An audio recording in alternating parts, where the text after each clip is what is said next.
Clumsy Leo and the Five Rooms. Once upon a time, in a small village, there lived a boy named Leo. But Leo wasn't just an ordinary boy. If there were a competition for clumsiness, Leo would undoubtedly win first place. He was incredibly careless and lacked even a hint of caution. If there was something to trip over, Leo would surely stumble on it, and if there was something breakable, Leo would eventually break it. His friends and family were always on edge whenever Leo was around, watching him with nervous anticipation. One afternoon, as usual, Leo was walking down the street, lost in his daydreams, giggling to himself. His mind was full of images of talking cats and dancing trees. Suddenly, with a whoosh, Leo's foot slipped into the ground. Before he could realize what was happening, he fell and fell until he landed with a thud on the floor of a dark room. Leo stood up, brushed the dust off his pants, and looked up. The hole he had fallen through was so high that it looked like a tiny dot. There was no way to climb back up. He glanced around the room he had landed in. It was surrounded by four solid walls, and on one of those walls was a door with a mysterious lock. Next to the door was a sign that read, "To escape, you must pass through 5 rooms. Each room holds a treacherous challenge. Only those with calmness and patience will succeed." Leo gulped in fear. "There's no other way to get out of here. I have to do this. I can do this," he whispered to himself, trying to steady his trembling voice. He reached out for the door, and to his surprise, it opened on its own, leading him to the first room. The first room crossed the raging river. In the first room, Leo was met with a wide, raging river. The water roared as it crashed over jagged rocks. A thin rope stretched across the river, connecting both ends. There was a sign next to the river that read, "Grab the rope and cross the river. Let go, and you'll be swept away by the current." Leo's knees trembled, but he grabbed hold of the rope tightly and began to cross the river, inch by inch.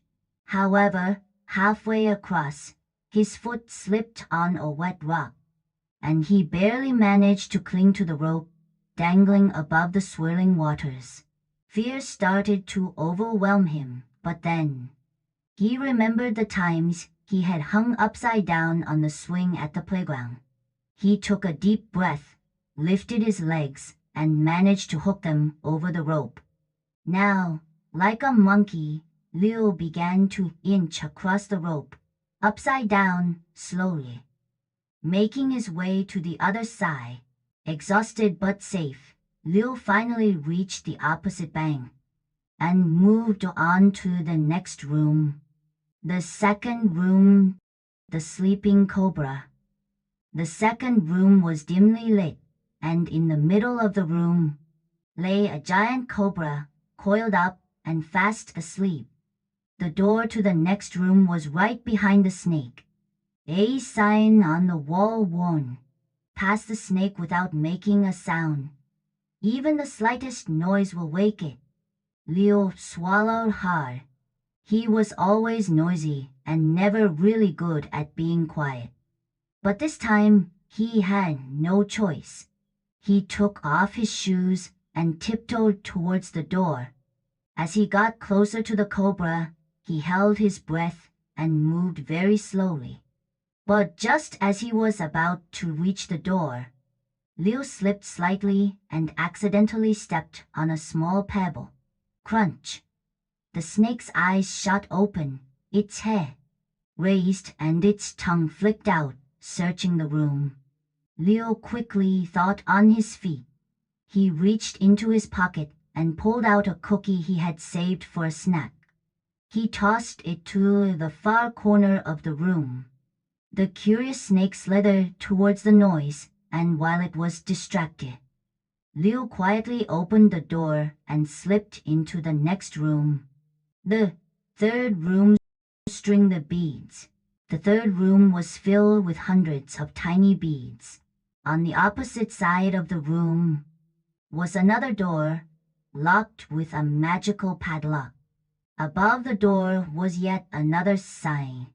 String all the beads onto this thread, and the door will open. Leo picked up the thread lying next to the door and sighed. He had never been good with his hands. His school art projects always ended up a sticky mess covered in glue, earning him scoldings from the teacher. But this time, he couldn't give up. Leo sat down and began stringing the beads one by one. At first, his hands trembled, and the beads kept slipping away. But Leo didn't stop. He kept trying until he found a rhythm. His hands shook, and he dropped the beads multiple times. But little by little, the thread filled with beads. Finally, when the last bead was in place, the door clicked open. The fourth room, the crumbling floor. In the fourth room, Leo found himself standing on a floor full of cracks. The ground was unstable, and with every step, it shook beneath him. The wall had a warning. Tread carefully. The floor may give way. Leo stared at the crumbling floor, his heart pounding. He knew that one wrong step could send him plummeting into the darkness below. He remembered a game he used to play when he was younger. The floor is lava. He would jump from sofa to chair, trying not to touch the floor.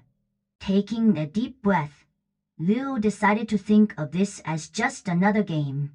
He crouched low, balanced himself, and began to jump from one safe spot to another. The floor wobbled beneath him, but he kept his balance and moved towards the door. His focus was so intense that he barely noticed.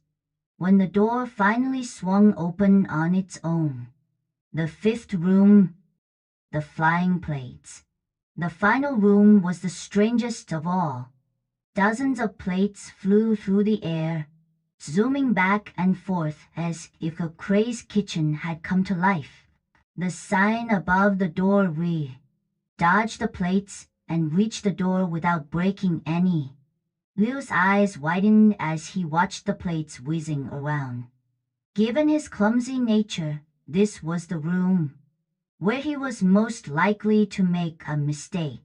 But he had made it through every challenge so far, and he wasn't about to give up now. Leo began to move carefully, weaving through the room. He ducked and dodged as the plates flew past his head and feet. Just when he thought he couldn't last any longer, a plate came hurtling straight at him. With reflexes he didn't know he had, Leo threw himself to the floor, and the plate narrowly missed him, flying over his head. Quickly, he got up and ran, dodging the last few plates. With all his strength, he pushed through the door and escaped the room. As soon as Leo stepped out, he found himself back on the street. The hole he had fallen into had vanished as if it had never been there. Leo took a deep breath and smiled, realizing he had done it. Despite his clumsy nature, he had overcome every obstacle with focus and calmness when it mattered most. From that day on, although Leo still occasionally tripped and made mistakes, he had newfound confidence. He knew that he could conquer any challenge that came his way, and he believed in himself more than ever before.